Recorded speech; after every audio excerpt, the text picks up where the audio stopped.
السلام علیکم ورحمۃ اللہ وبرکاتہ۔ الحمد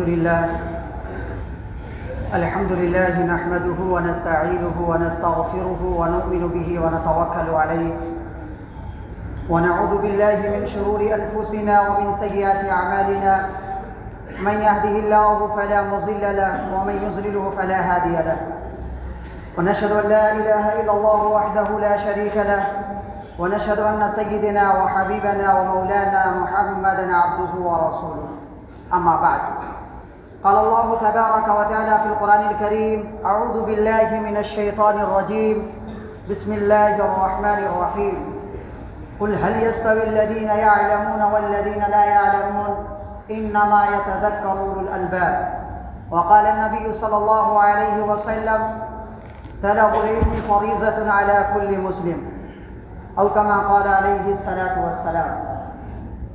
معزز سامعین کرام، میرے دینی بھائیوں اور عزیز ساتھیوں، آج تعلیم کے موضوع پر کچھ باتیں عرض کرنی ہے۔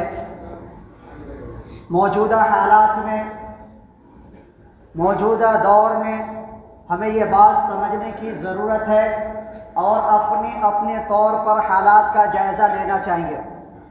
ہمارے یہاں تعلیم کے دو پہلو ہیں، ایک دینی تعلیم کا پہلو اور ایک عصری تعلیم کا مسئلہ۔ اگر خالص تعلیم کا تذکرہ کیا جائے تو جس میں دینی تعلیم بھی آتی ہے اور عصری تعلیم بھی آتی ہے، اس اعتبار سے مذہب اسلام نے ہماری جس طریقے سے رہنمائی کی ہے، شاید کسی بڑے سے بڑے مفکر نے، شاید کسی بڑے سے بڑے مذہب میں اتنی اہمیت اور اتنی فضیلت تعلیم کی بیان کی گئی۔ اسی کے متعلق میں چند مثالیں بالکل مختصر آپ کو دیتا ہوں جس سے پوائنٹ ٹو پوائنٹ باتیں سمجھی جا سکتی ہیں۔ ہمارے اور آپ کے آقا جناب محمد رسول اللہ صلی اللہ علیہ وسلم نے فرمایا اطلبوا العلم من المہد الی اللحد، تعلیم حاصل کرو بچپن کی عمر سے لے کر کے قبر میں پیر لٹکانے تک۔ اللہ کے رسول صلی اللہ علیہ وسلم نے فرمایا۔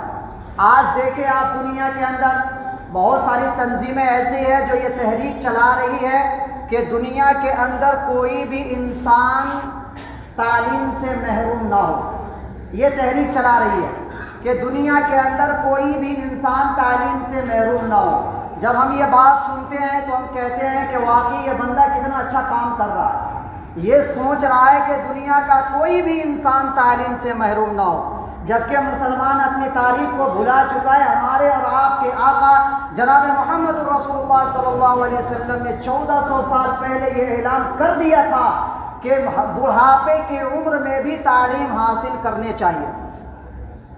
اب اس پس منظر میں دین کو جوڑ کر کے میں ایک بات کہتا ہوں، آپ کیسا محسوس کریں گے؟ اسلام یہ چاہتا ہے کہ کوئی بھی انسان تعلیم سے محروم نہ ہو، بڑھاپے کے عمر میں بھی انسان تعلیم حاصل کرے، اسلام یہ چاہتا ہے۔ اب ہم اللہ کے یہاں یہ بہانہ نہیں بنا سکتے ہیں اور یہ بہانہ نہیں چلے گا کہ ہمارے ماں باپ جاہل تھے، ہمارے ماں باپ نے ہمیں قرآن نہیں سکھایا، ہمارے ماں باپ نے ہمیں دین نہیں پڑھایا، ہم جاہل رہ گئے تھے اس لیے ہم قرآن پڑھنا نہیں سیکھے۔ یہ بہانہ اللہ کے یہاں نہیں چلے گا۔ کیا قرآن پڑھنا یہی مشکل کام ہے کہ آدمی قرآن کو نہیں سیکھ سکتا؟ یا تو یہ قانون ہے کہ جن کے ماں باپ اس دنیا سے کوئی کام کر کے نہ گیا ہو ان کی اولاد وہ کام نہیں کرے گی؟ ایسا قانون تو نہیں ہے۔ اب دو مثالیں میں آپ کو دیتا ہوں کہ ہم میں سے کتنے ایسے لوگ ہیں جن کے ماں باپ اس دنیا سے رخصت ہو چکے اور انہوں نے کوئی کاروبار کرا کر کے نہیں دیا، تو کیا ہم ایسے ہی بیٹھے ہیں؟ کیا ہم کاروبار نہیں کر رہے ہیں؟ بالکل کاروبار ڈھونڈ رہے ہیں، کوشش بھی کر رہے ہیں پیسہ جمع کر کے، اور اس کوشش میں لگے ہوئے ہیں کہ ہم اپنے کاروبار کو آگے کیسے بڑھائیں۔ ہم میں سے کتنے ایسے شخص ہیں جن کے ماں باپ اس دنیا سے چلے گئے اور انہوں نے گھر بنا کر کے نہیں دیا، تو کیا ہم لوگ بغیر گھر کے رہ رہے ہیں؟ نہیں۔ جب ضرورت کی چیزیں ہم پوری کر رہے ہیں، کاروبار بھی ڈھونڈ سکتے ہیں، گھر بھی بنا سکتے ہیں، تو کیا قرآن سب سے کم درجے کی چیز ہے کہ قرآن کو ہم نہیں سیکھ سکتے؟ کہ قرآن سب سے کم درجے کی چیز ہے کہ ہم قرآن کو نہیں سیکھ سکتے. اللہ کے یہاں یہ بہانہ نہیں چلے گا کہ ہمارے ماں باپ جاہل تھے، انہوں نے ہمیں نہیں پڑھایا اس لیے ہم قرآن پڑھنا نہیں سیکھے. یہ نہیں چلے گا. اللہ کے رسول صلی اللہ علیہ وسلم نے فرمایا کہ تعلیم حاصل کرو بچپن سے لے کر کے بڑھاپے کی عمر تک، جب تک کہ تم قبر میں نہیں چلے جاؤ. اب یہاں پر تم بہانہ بناؤ گے، یہ بہانہ چلنے والا نہیں ہے. ایک بات بتاؤں کہ اس دنیا کے اندر اصلی تعلیم کے بڑے بڑے ماہرین ہیں جو بڑے بڑے کارنامے انجام دے رہے ہیں. آج سنو ہوں گے کہ علم کی بدولت انسان چاند پر پہنچ رہا ہے. علم کی بدولت انسان سورج کی روشنی کو اپنے کنٹرول میں کر رہا ہے.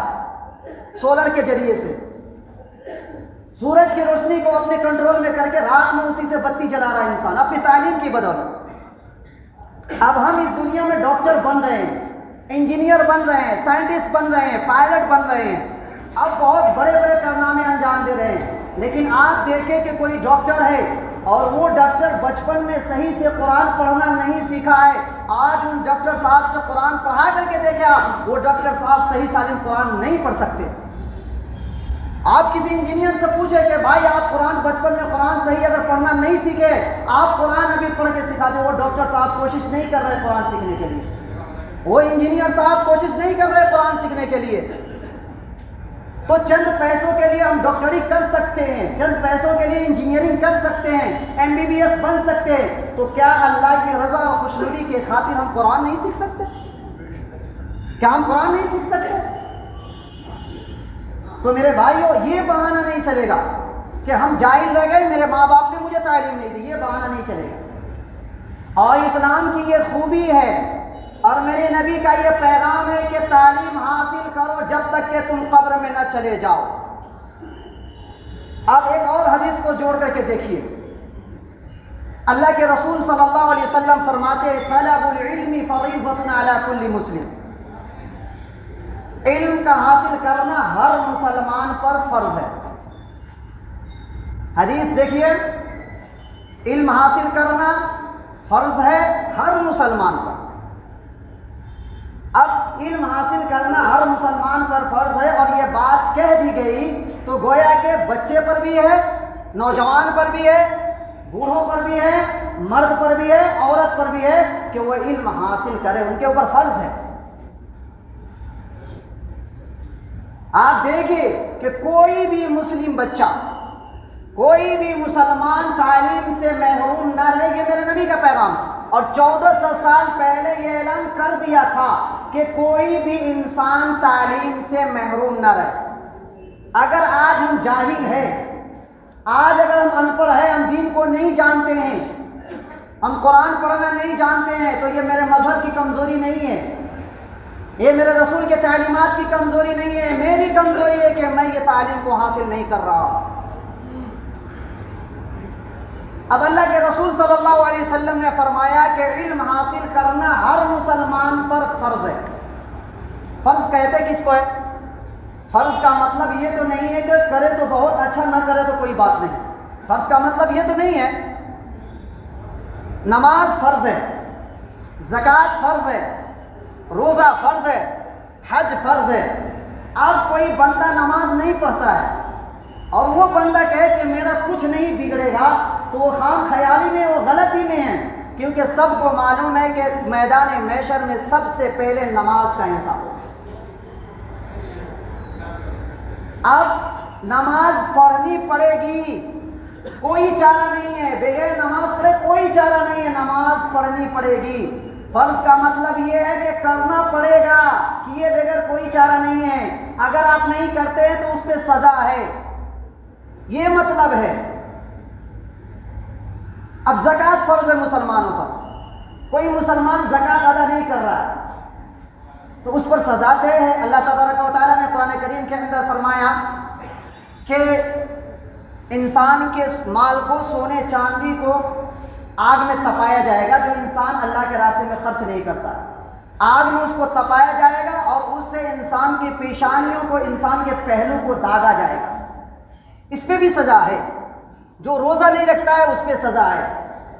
تو فرض کا مطلب یہ ہے کہ کرنا پڑے گا، کیے بغیر کوئی چارہ نہیں ہے. اب اللہ کے رسول صلی اللہ علیہ وسلم فرما رہے ہیں کہ علم حاصل کرنا مسلمانوں پر فرض ہے، علم حاصل کیے بغیر کوئی چارہ نہیں ہے، ہر مسلمان پر فرض ہے۔ اب وہ بچے ہو، نوجوان ہو، بوڑھے ہو، ہر ایک آدمی اسلام میں تعلیم یافتہ چاہیے۔ یہ شکایت نہ ہو کہ کوئی جاہل ہے، کوئی ان پڑھ نہیں، اسلام یہ کہتا ہے کہ ہر مسلمان تعلیم یافتہ چاہیے، ہر مسلمان۔ اب جب یہ باتیں کہہ دی گئی کہ ہر مسلمان ہمیں تعلیم یافتہ چاہیے، اب یہاں ہم شکایت نہیں کر سکتے ہیں کہ ہم ان پڑھ ہیں، یہ ہمارے مذہب کی کمزوری نہیں ہے۔ مذہب تو یہ سکھاتا ہے کہ ہر انسان تعلیم یافتہ ہونی چاہیے۔ اب عصری تعلیم کی طرف آپ آئے، جسے ہم دنیاوی تعلیم کہتے ہیں۔ کیا اسلام میں یہ تقسیم ہے کہ یہ دنیاوی تعلیم ہے، یہ دینی تعلیم ہے؟ اس کو دیکھتے ہیں ہم۔ اللہ کے رسول صلی اللہ علیہ وسلم سے ایک دعا منقول ہے، اللہم انی اسألک علما نافعا، اے اللہ مجھے وہ علم عطا فرما جو کام آئے، جو نفع دے۔ اور اللہ کے رسول صلی اللہ علیہ وسلم سے ایک اور دعا منقول ہے، اللہ کے رسول صلی اللہ علیہ وسلم فرماتے ہیں اللہم انی اعوذ بک من علم لا ينفع، اے اللہ ہمیں وہ علم عطا نہ فرما جو کام نہ آئے، جو نفع نہ دے۔ تو ہمارے نبی کے نزدیک یہ تقسیم ہے، ایک وہ علم جو انسانیت کے کام آئے، ایک وہ علم جو انسانیت کے کام نہ آئے، یعنی وہ علم جو نفع دے، ایک وہ علم جو نفع نہ دے، یہ تقسیم ہے۔ اگر کوئی بندہ قرآن پڑھ رہا ہے، قرآن سیکھ رہا ہے، وہ بھی دین پر عمل کر رہا ہے۔ اگر کوئی بندہ انگریزی پڑھ رہا ہے تو ہم اسے یہ نہیں کہہ سکتے کہ وہ دین پر عمل نہیں کر رہا ہے، دین کو نہیں پڑھ رہا ہے۔ اگر کوئی بندہ انگریزی سیکھ رہا ہے، اس کے دل میں یہ ارادہ ہے کہ میں انگریزی سیکھ کر کے انگریزی جاننے والوں کے پاس اسلام کو میں پہنچاؤں گا، یہ بھی دین ہے۔ جو بھی لینگویج ہے، وہ لینگویج کو حاصل کر کے اس لینگویج کے جاننے والوں کے پاس میں جا کر کے اسلام کو پہنچاؤں گا، یہ بھی دین ہے۔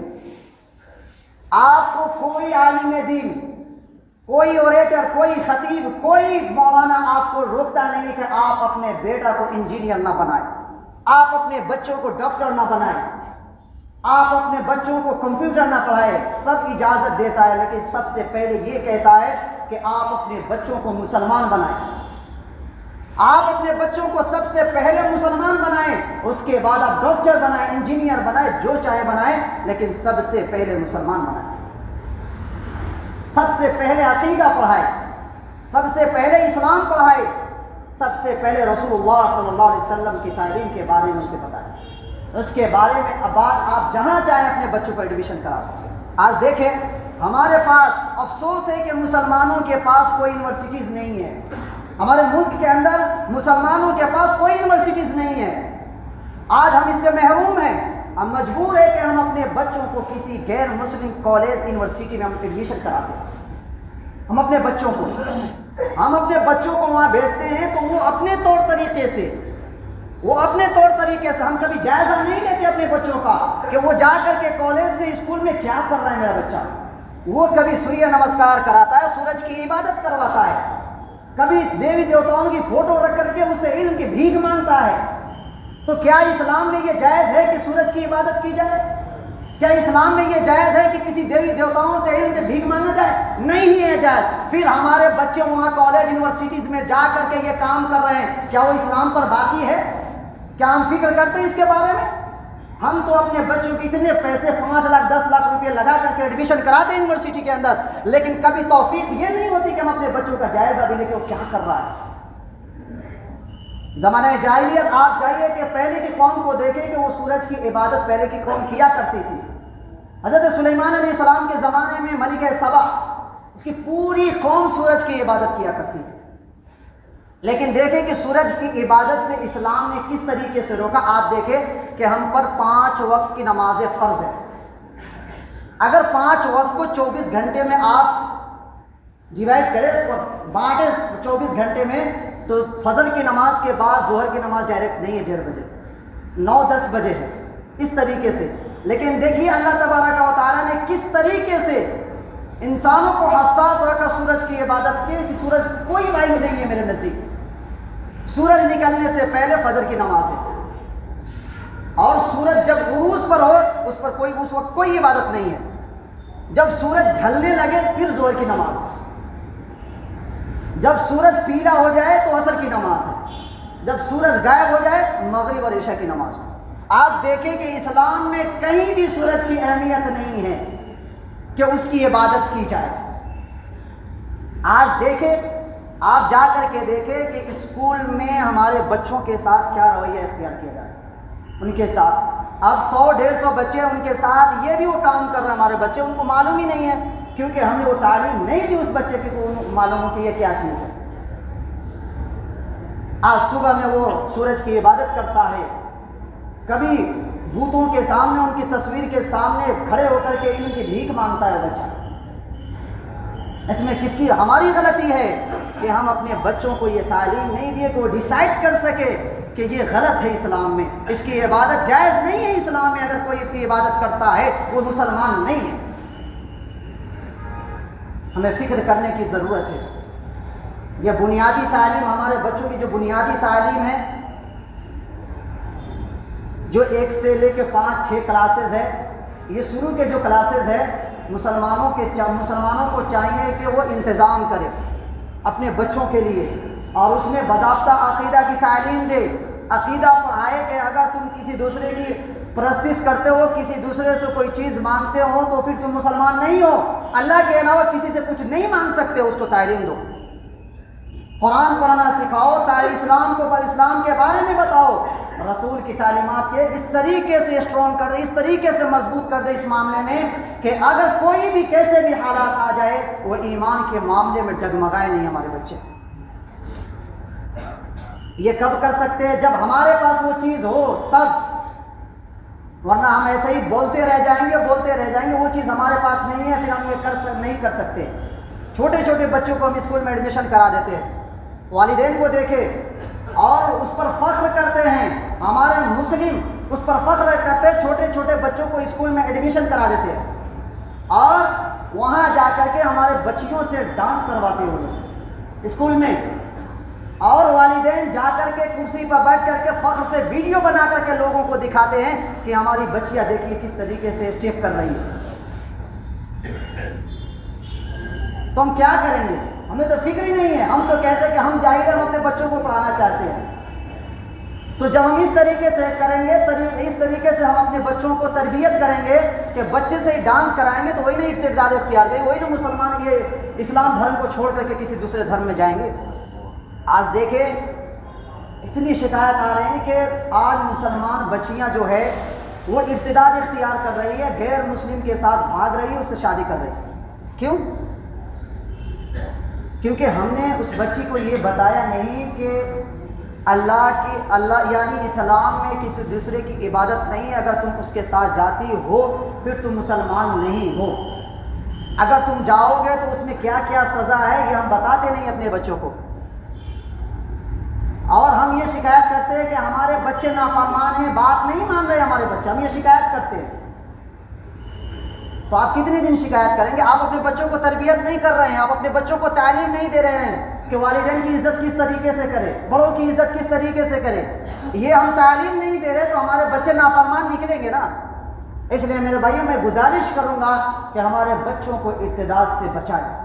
اپنے بچوں کو فکر کرے گھر میں کہ ہم اپنے بچوں کو جہاں بھی تعلیم دے رہے ہیں کہاں لے جا کر کے اپنے بچوں کو ڈالے ہوئے، آپ اس سے بچائیں اپنے بچوں کو. بالکل آپ انگریزی پڑھائیں، نیپالی پڑھائے، میتھ پڑھائے، جو بھی سبجیکٹ ہے پڑھائے، لیکن سب سے پہلے مسلمان بنائے. اب مسلمان کے لیے کیا چاہیے؟ ایسا تو نہیں ہے کہ نام لکھ دیے بس عبداللہ یہ مسلمان ہے. مسلمان ہونے کے لیے اللہ کے علاوہ کی عبادت نہیں ہے. یہ قبول کرے کہ صرف اللہ کی عبادت ہے، اللہ کے علاوہ کی عبادت نہیں ہے. رسول آخری نبی ہے، اب اس کے بعد کوئی نبی آنے والا نہیں ہے. یہ ہمارے بچوں کو بتائیے، تب جا کر کے ہم ارتداد سے ہم اپنے بچوں کو بچا سکتے ہیں. ورنہ ہر ایک انسان اس میں پھنسے گا. میں یہ کہہ رہا ہوں کہ ہر ایک انسان اس میں پھنسے گا جو اپنے بچوں کو اسلامی تعلیم نہیں دے رہا ہے ابھی نا، وہ آگے چل کر کے اس میں پھنسے گا. اس لیے میں گزارش کروں گا تمام مسلمانوں سے کہ کوشش تو یہ کرے کہ ہمارے پاس بھی وہ کالجز، ہمارے پاس بھی وہ یونیورسٹیز ہو ہمارے پاس بھی وہ نرسری شروع سے لے کر 5-6 کلاس تک کے ہمارے پاس وہ چیزیں ہو، تب جا کے ہم بچا سکتے اپنے بچوں کو۔ تو دعا کرے کہ اللہ رب العزت ہم سبوں کو ان باتوں پر عمل کرنے کی توفیق عطا فرمائے اور اپنے بچوں کو ان تمام چیزوں سے بچانے کی توفیق عطا فرمائے۔